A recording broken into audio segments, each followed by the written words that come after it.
Welcome back, everyone. And today I'm going to tell you the top 5 things you should know about Boostane before you try in your high-powered vehicle. Hello, everyone. It's great to see you guys. I know it's kind of cold, so I do have the hood up, and I don't know, but you could probably see the snow blowing in the background, but that's canned for you. So today, as mentioned before, I'm going to show you and talk to you about the top 5 things you should know about Boostane before you try it in your car. So number 1, the price. Depending where you buy it from, whether speed shops or I personally like Amazon, they have all my information already.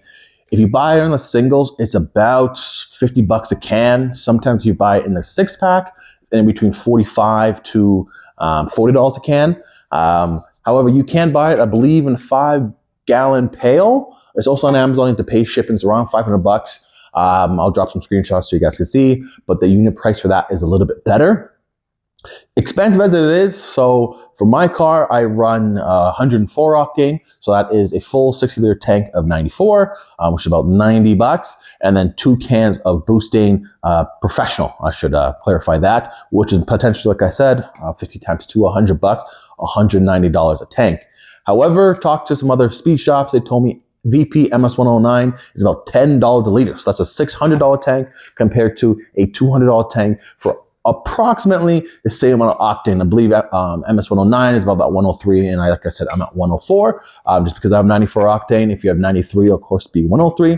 So just to consider the price before you go into this. Number 2 is have a good tuner who knows how to work with this. Once again, as you know, my car needs no introduction. It has the big turbo kit on it. I am having a tune to take full advantage of adding Boostane to the tank. Normally I was running on 93 octane, 94 octane. I was about 3 degrees of timing, about 21 pounds, sometimes 22.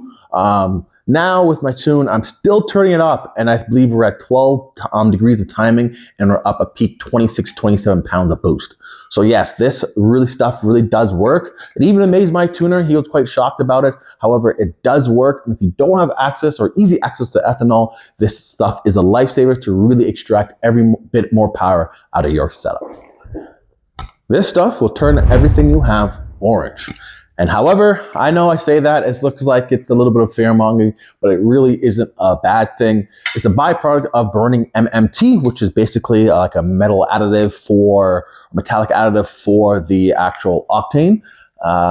However, if you run it every so often, or like I said, when I racing or whatnot, it's not going to have too crazy effects. People blow it way out of proportion, say, oh, it's going to turn everything orange and everything's going to ruin. That is simply not the case. I've been running this since July and until I parked my car about in November, and I literally have had any hiccups. Correct, my turbine wheel, potentially my spark plugs, as well as my tailpipes are orange. However, this is not that big of a deal. Just have to be a little more cautious about the maintenance, which leads us into the next portion. Number 4 is increased maintenance intervals. However, personally speaking, I've never had to run into this. This is more so my weekend warrior, my fun car, and I switch between this and my Honda Civic daily.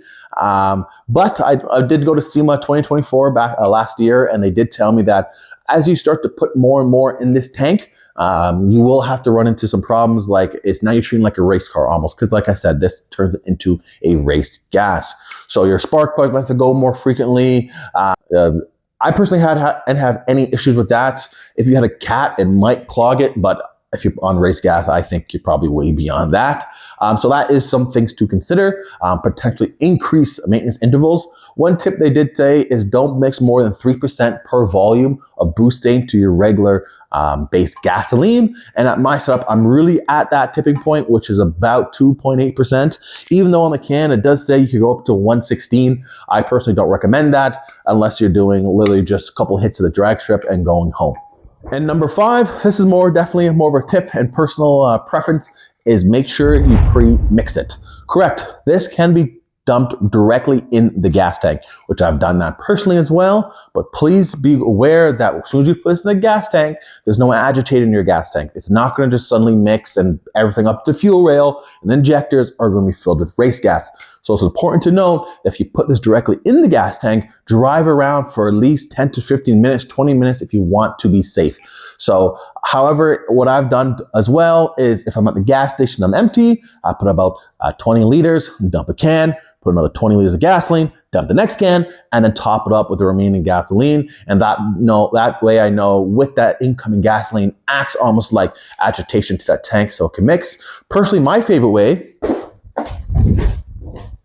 is to dump it into a jerry can and actually give it a good shake before you actually put it into the tank. This way you 100% know that this stuff is completely mixed with the gasoline to give you the proper mixture that you need.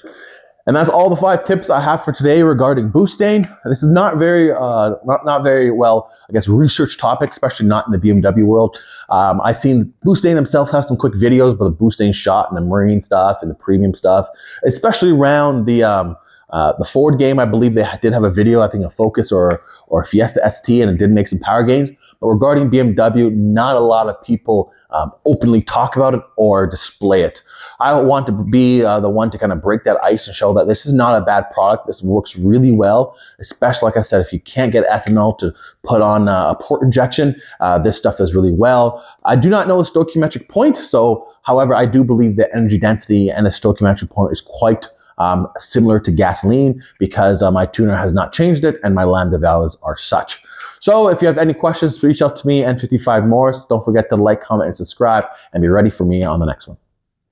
And by the way, Boostane, my lines are open for sponsorship.